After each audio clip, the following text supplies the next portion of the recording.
ہماری خوش قسمتی کہ ڈاکٹر ضیاء الحسن صاحب جو کسی تعارف کے محتاج نہیں، اردو شاعری ہو، اردو تنقید ہو، اور خاص کر تنقید کے حوالے سے، چونکہ ان سے محفلوں سے ہٹ کے بھی ہماری ان کے ساتھ بیٹھنا ہوتا ہے، بہت کچھ سیکھنے کو ملتا ہے اور ان کے نظریات سے آگاہی ہوتی ہے، اور وہ جو مروجہ روش ہے اس سے ہٹ کے بات کرتے ہیں، ان کا طریقہ کار وہی ہے جو وہ محسوس کرتے ہیں، جو ان کے نزدیک درست ہے وہ وہی بات کرتے ہیں، حق بات کرتے ہیں۔ میں ڈاکٹر صاحب سے درخواست کروں گا کہ وہ تشریف لائیں پلیز۔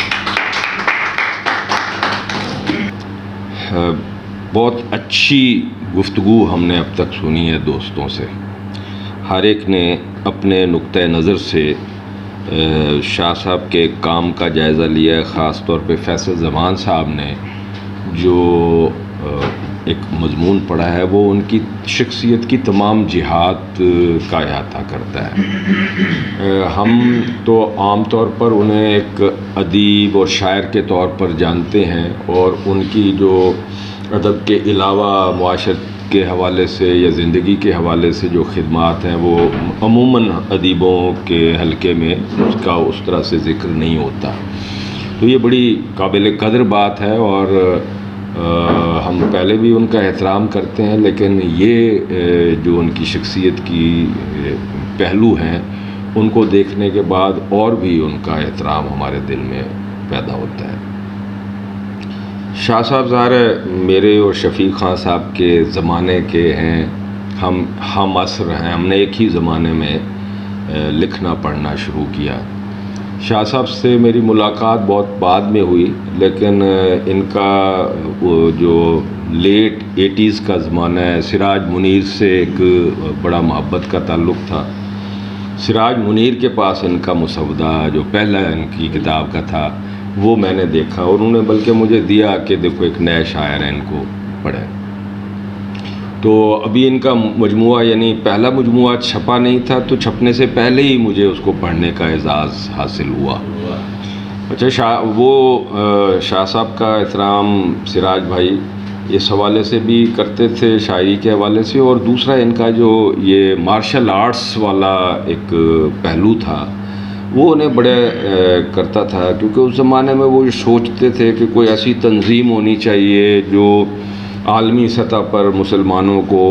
کوئی اکٹھا کر سکے، اور ایک بلاک جو اسلامک بلاک جو ہے وہ بن سکے، اس طرح کا ان کے تو وہ ادبی حوالہ بھی تھا اور سیاسی حوالہ، سماجی حوالہ، سارے حوالوں سے وہ سوچتے تھے کہ ایک بڑی تنظیم ہو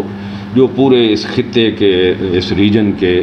ممالک کو اکٹھا کر سکے اور مسلمانوں کو تھوڑا سا اوپر اٹھانے کے لیے، وہ جو اب اس وقت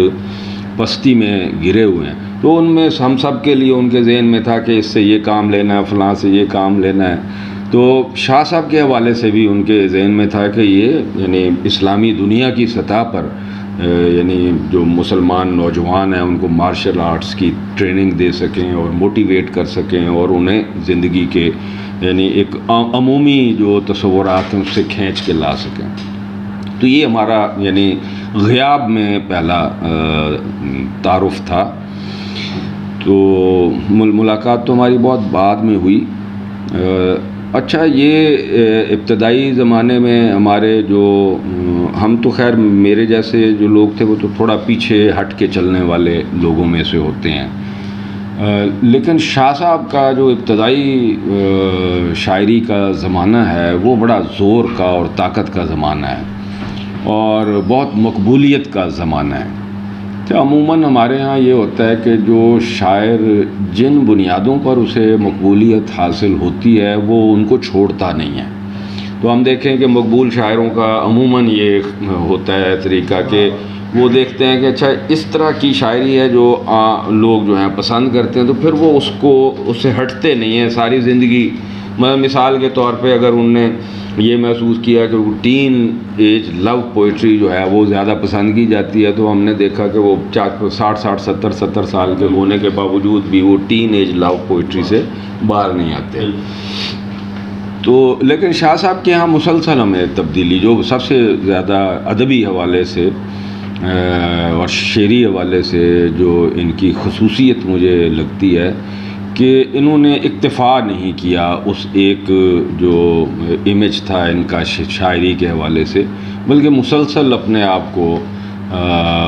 جو مختلف امکانات کسی انسان کے یا شاعر کے وجود میں ہوتے ہیں اس کی دریافت کے لیے مسلسل اپنے آپ کو متحرک رکھا۔ چنانچہ ہم دیکھتے ہیں کہ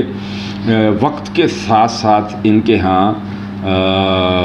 اسلوب کی سطح پر بھی تبدیلیاں ہمیں نظر آتی ہیں، اور اصناف ادب کے سطح پر بھی تبدیلیاں، اصناف شعر کی سطح پر بھی ان کے ہاں مسلسل نئے امکانات کی تلاش کا عمل نظر آتا ہے۔ وہ ظاہر ہے یہ کر سکتے تھے، ایک ہوتا ہے شاعر اگر وہ ذرا میڈیوکر ہو تو اس کے لیے رسک لینا مشکل ہوتا ہے کہ وہ اپنا ایک امیج توڑ کے ایک نیا امیج بنائے، پھر وہ امیج توڑ کے ایک نیا امیج بنائے، تو یہ ہر آدمی کے لیے ممکن نہیں ہوتا۔ دوسرا یہ کہ انہوں نے صرف شاعری پر ہی اکتفا نہیں کیا، بلکہ فکری حوالے سے اور تنقیدی حوالے سے بھی اپنا ایک نقطہ نظر ہمیں ان کے ہاں نظر آتا ہے، جس کا ادراکی تنقید کا فیصل زمان صاحب جو ذکر کر رہے تھے۔ تو یہ بھی بہت کم ہوتا ہے کہ کوئی شاعر ہو اور وہ اپنا کوئی نظریہ ادب یا نظریہ شعر باقاعدہ ایک تھیوری کی شکل میں یا ایک نظریے کی شکل میں ڈھالے اور اس کو آگے پہنچائے۔ تو شاہ صاحب نے یہ کام بھی بہت اچھے طریقے سے، میری بدقسمتی کہ مجھے شاہ صاحب کی صحبتوں سے فیض یاب ہونے کا نسبتاً کم موقع ملا ہے، لیکن انہیں میں نے جہاں بھی گفتگو کرتے ہوئے دیکھا ہے وہ ادب کے حوالے سے بہت سنجیدہ گفتگو کرتے ہیں۔ یہ تو خان صاحب سے ہی مجھے پتہ لگا کہ اوائل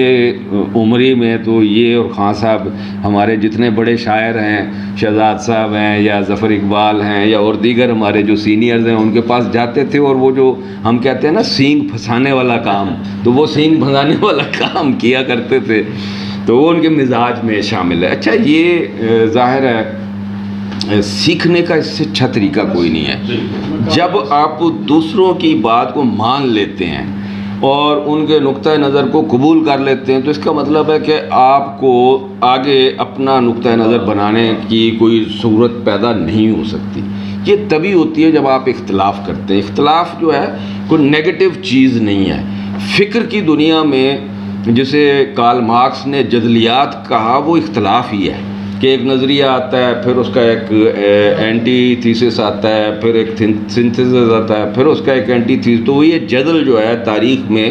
ہزاروں سال سے جاری ہے۔ تو جو لوگ اختلاف کرنا نہیں جانتے یا اختلاف کی قوت سے واقف ہیں، مجھے یاد ہے ہمارے استاد تھے سجاد باقر رضوی، ہمیں ابھارتے تھے کہ ہم ان کے نقطۂ نظر کے خلاف گفتگو کریں، تو اور ہم کرتے تھے، اور اس کی وجہ سے ہمارے مزاج میں بھی یہ بات شامل ہو گئی کہ جو چیز دیکھیں تو سب سے پہلے اس کے خلاف دلائل تلاش کریں۔ تو اس سے جو فکر کا سفر ہے وہ خود شخصی حوالے سے ایک شخص کے اندر بھی مسلسل ارتقاء پذیر رہتا ہے، اور معاشر کی سطح پر بھی وہ مسلسل ارتقاء پذیر رہتا ہے۔ شاہ صاحب ظاہر ہے تب بھی اور اب بھی لوگوں کے بہت پسندیدہ، محبوب اور مقبول شاعر ہیں، اس میں کوئی شک و شبہ والی بات نہیں ہے۔ تو اب اس کی وجوہات ایک نہیں ہے، جیسے میں نے آپ کو بتایا کہ اس کی وجوہات مختلف ہیں، اس لیے کہ ہمارے وجود میں جس طرح کی سوسائٹی میں ہم رہتے ہیں، جس طرح کے ملک میں ہم رہتے ہیں، دو چیزیں مستقل ہیں۔ ایک جو محبت کا عنصر ہے وہ ہماری، جس کو ہم کہتے ہیں کہ مشرقی سوسائٹی، اس میں سے وہ محبت صرف وہی ایک ٹین ایج لو نہیں ہے، بلکہ اس کی بہت ساری صورتیں اور بہت سے پہلو ہیں۔ اور دوسرا یہ کہ ہم ظاہر ایک ڈپرائیوڈ ایک جو ہے سوسائٹی میں رہتے ہیں، محروم سوسائٹی میں رہتے ہیں، تو ہمارے اندر ایک جو مزاحمت ہے وہ نیچرل ہے۔ نتیجتاً ہم دیکھتے ہیں کہ جن ادوار میں کتنی یعنی معاشی، سیاسی اور سماجی گھٹن زیادہ تھی، اتنی زیادہ ہماری ہاں مزاحمتی شاعری بھی پیدا ہوتی رہی. سب سے زیادہ یہ اصطلاح بھی کوئن ہوئی ضیاء الحق کے زمانے میں، کہ ضیاء الحق کے زمانے میں اور اس کے بعد اس کے اثرات میں جو معاشرہ ہمارے سامنے تھا اس کے خلاف جو شاعری کی گئی اسے اس مزاحمتی شاعری کی اصطلاح میں ہم نے پڑھا سمجھا، اور ظاہر ہے اس پر بہت کچھ نثر میں بھی لکھا گیا اور شاعری تو ظاہر ہوئی ہی. تو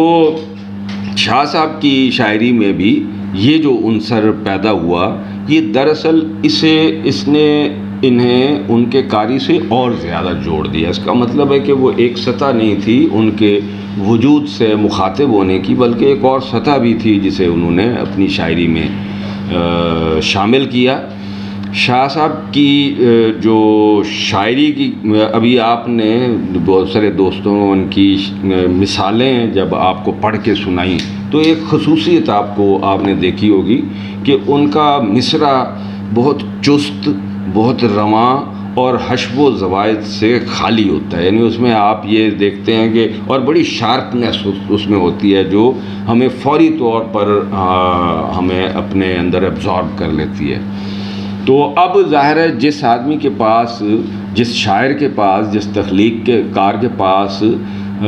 تخلیقی حوالے سے یہ صلاحیت موجود ہو وہ کسی بھی صنف میں جائے گا تو کامیاب ہوگا. یہی وجہ ہے کہ شاہ صاحب کی شاعری میں ہمیں اصناف کا بھی تنوع نظر آتا ہے، اسالیب کا تنوع بھی نظر آتا ہے اور فکر کا تنوع بھی نظر آتا ہے. میں اس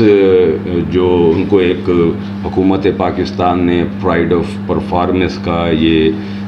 اعزاز دیا ہے، میں اس کے لیے انہیں بہت مبارکباد دیتا ہوں. اور میں سمجھتا ہوں کہ ایسے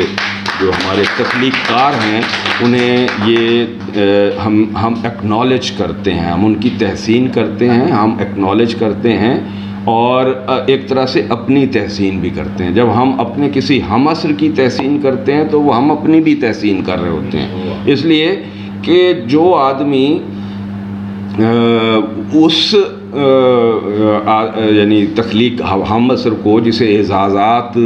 ادبی بھی اور سماجی حوالے سے بھی ملے ہوں، جب آپ اس کا اعتراف نہیں کرتے تو آپ اصل میں اپنی کم ظرفی کا ثبوت ہی دے رہے ہوتے ہیں. تو وہ آپ یعنی میرے حساب سے جہاں بھی کوئی اچھا خیال، اچھا شعر، اچھی ترکیب، اچھا نقطہ نظر، اچھی فکر آپ کو نظر آئے اس کی تحسین کرنی چاہیے، اس کا اعتراف کرنا چاہیے. یہ ہماری ذمہ داری ہے، اس سے ہمارے معاشرتی فضا بھی میں سمجھتا ہوں بہتر ہوگی. تو شاہ صاحب آپ کو بہت مبارک، اللہ تعالیٰ آپ کو اور بہت سارے اعزازات دے اور بہت نوازے آپ.